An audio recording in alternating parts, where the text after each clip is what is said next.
Today I will show you how to make footstep sounds in Builda. You just need an actor for this tutorial. Let's start.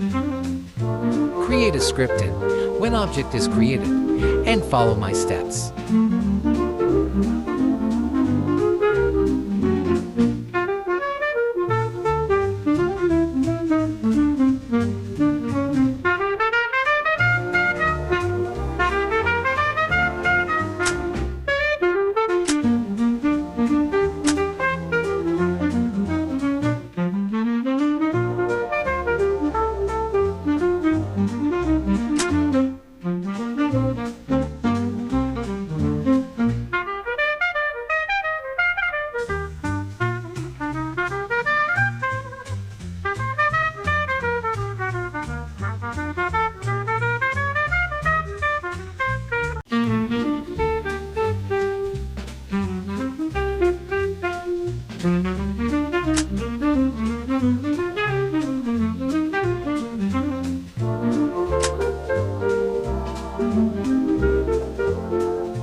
Set the cooldown between the steps as you need the smaller number the faster.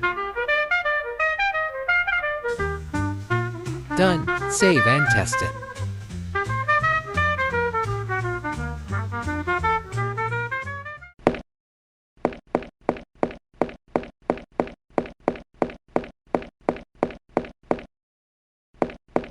Thanks for watching.